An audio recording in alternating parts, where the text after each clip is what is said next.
Okay, today I'm going to do a side-by-side test of two of my favorite 380 pistols. In fact, I consider them, along with the Beretta 84, two of the best 380 pistols in the world. So I wanted to do a little side-by-side of them. These two pistols being the Walther PPK and the SIG 232. Which is the same as a 230, only with a little few more safety features. But wanted to compare these two today. The ammunition I'm using in the test, I'm just only shooting 190 rounds through both of them because I've shot both of these guns pretty extensively in the past, so I didn't see a need to shoot a whole lot through them, but I wanted to compare them side by side. So I used 140 rounds of 90 grain Winchester white box full metal jacket and 50 rounds of 85 grain Winchester silver tips, just to use some target ammo and some range ammo in them. Okay, the first thing we're going to talk about is form. Now these guns are very similar. They're both blowback design 380 pistols. They're both all stainless steel. Now the SIG P232 is a little more elegant looking in my opinion than the PPK. It's a little more, the lines are just a little simpler, a little less cut. You know, it's just a very elegant looking gun, a very nice streamlined gun. It's very beautiful in my opinion as far as how good guns can look. Now if they made a 9mm that looked like this would probably be my favorite gun. But it's just a wonderful gun looks wise. Very like I said, very streamlined, very clean, just a nice gun overall as far as looks go. Now the PPK is a little more, it's smaller, it's a little more busy, a little more lines to it, a little more shape, but it's also, but what can you say about it that hasn't been said before? It's a beautiful gun. It stood the test of time. Just a very attractive, nice looking pistol. So when you're going to compare like which one is the better looking gun form wise, functionally they're very similar. So you can't really make your basis on that, so you really just have to go by looks, and that's just going to be a matter of opinion. I personally think I prefer the PPK just a little bit, but that's personal preference, and it's mainly because I have a real attachment to the PPK. But as far as looks go, they're both really good looking guns. Now we're going to discuss the features of the two guns. Like I said, they're both very similar. They're both double action, single action with manual decockers, and they're both blowbacks. Now the difference, one of the differences, the decocker on this gun is engaged when you put the safety on. And then you can take the safety off for carry. Now if you have a Smith & Wesson model, there is a firing or a hammer block also, so it is safe with the safety off. If you have an older model, like an Interarms model, some of those I don't believe had the hammer block. So carrying it with the safety off is not safe if you drop the gun. The gun can fire if dropped. But the new Smith & Wesson models, that won't happen. Now the P232, the decocker is different. Once the gun is cocked back, the decocker is a separate lever here, and there is no manual safety. There's no manual safety on P232, which it really isn't needed. I don't know why there's one on the Walther. I think they should just, since they do have the firing pin block now, they should just turn that to me to a decocker and leave the safety out of it. So that's a negative for the PPK, having that manual safety, but it doesn't really hurt the gun. It just isn't needed, and you don't need to use it. Now the SIG doesn't even institute one, doesn't use one at all. Now one other difference between the two is the SIG has the European style mag release, whereas the PPK has the more standard button release here. Now both guns, when racked back, you do have to release the magazine to release the gun, to release the slide. They don't have slide releases. So that is one feature of the guns that people sometimes forget. I see people in gun shops all the time filling with them and can't get the slide back after they've racked them because they don't know you need to take the magazine out. But as far, like I say, as features go, they're very similar. Like I said, both double action, single action, both have good triggers, both are very accurate with their single action trigger. Very similar mechanisms. The magazine releases are different. Now I'm going to give the advantage to the magazine release to the Walther in this case, because I find it easier to use than the European release, although I do like the European release on smaller guns. But I'm going to give a small advantage to the Walther for that. But I'm going to give the P232 the advantage for not utilizing that useless safety. It realizes it's not needed and it doesn't put it on there. So I think the decocker on it is much better. Plus the decocker on a SIG, you can push your finger down and then you can slowly release it, and it releases the hammer less violently.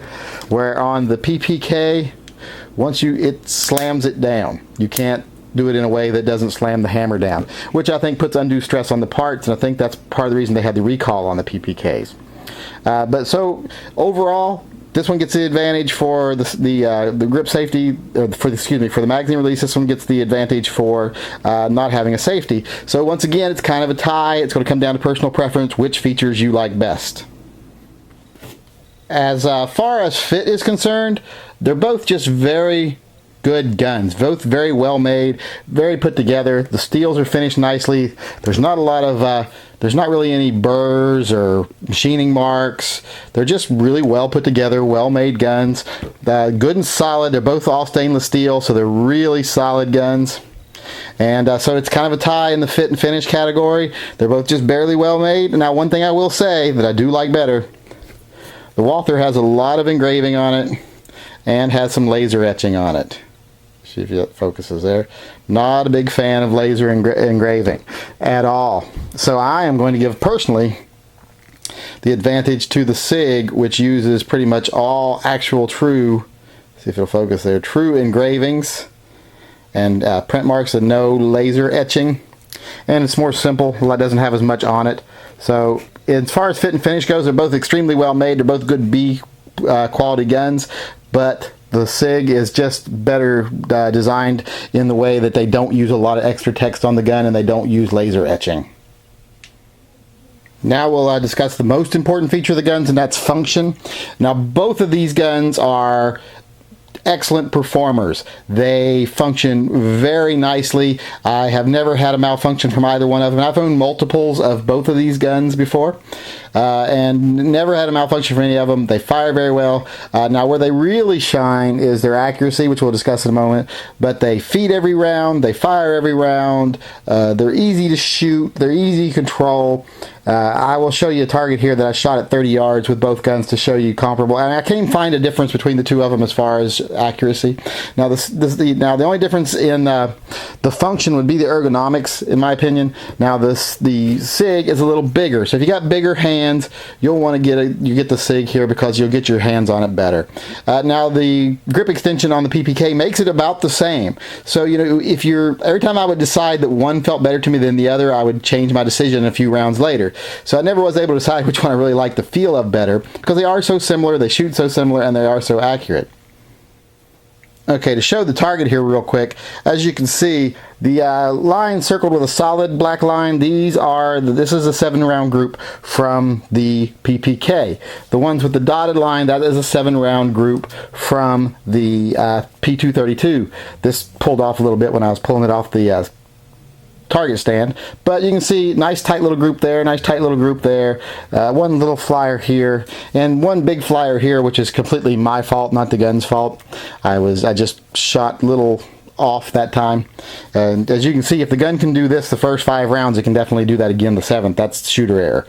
So 30 yards shooting, resting on the bench, not in a vise, but just leaning against the bench, resting my arms on the bench. So the gun's very good. I mean, this is with my shooting skill, so probably someone with a good shooting skill could have to where these all these little circles are touching, but that's beyond my skills. But as you can see, both very accurate guns. I would trust both these guns with my life as far as placing a shot on an attacker or an intruder. Now we're going to discuss some flaws with the guns.